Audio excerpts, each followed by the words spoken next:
నా మొట్టమొదట కలెక్టర్ల సమావేశం కానీ ఎస్పీల సమావేశం కానీ జరిగినప్పుడు ఆ రోజు నేను మాట్లాడిన మాటలు చూసినప్పుడు ఈరోజు చంద్రబాబు నాయుడు మాట్లాడుతూ ఉన్న మాటలు, ఆయన చేస్తూ ఉన్న చేష్టలు రెండు చూసినప్పుడు ఆశ్చర్యాన్ని కలిగిస్తాయి. ఎందుకంటే మనం ఆ రోజు పంపించిన మెసేజ్, ముఖ్యమంత్రిగా మనం ఉన్నప్పుడు పంపించిన మెసేజ్, న్యాయం ధర్మం అన్నది అందరికీ ఒకటే, న్యాయం ధర్మం కాపాడడానికి మనమంతా ఉండాలి అని చెప్పి ఆ రోజుల్లో మనం మాట్లాడితే, ఈరోజు మాత్రం ఎలా ఉంది అని అంటే న్యాయం కొందరికి మాత్రమే అన్నట్టుగా తయారు చేశారు ఈరోజు వ్యవస్థను. ఏ స్థాయిలోకి ఈరోజు దిగజారిన లా అండ్ ఆర్డర్ కనిపిస్తూ ఉందనంటే, పై స్థానంలో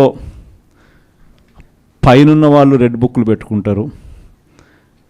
ఆ రెడ్ బుక్లలో మంచి చేసిన వాళ్ళ పేర్లు ఏదైనా పెట్టుకొని వాళ్ళకు మంచి చేసే కార్యక్రమం జరుగుతుందని అంటే అది కాదు.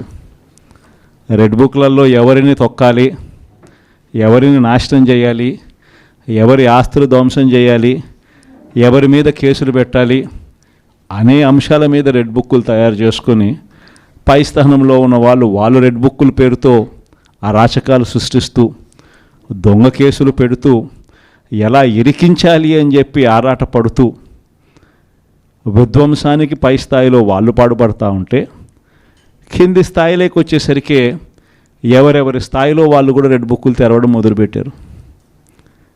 నియోజకవర్గ స్థాయిలో వాళ్ళు, మండల స్థాయిలో ఇంకొకరు, గ్రామ స్థాయిలో కూడా ఇంకొకరు కూడా రెడ్ బుక్స్ ఓపెన్ చేసి వాళ్ళు కూడా విధ్వంసానికి పాల్పడడం జరుగుతూ ఉంది. ఈరోజు ఎక్కడా కూడా న్యాయం కనిపించడం లేదు, ధర్మం కనిపించడం లేదు.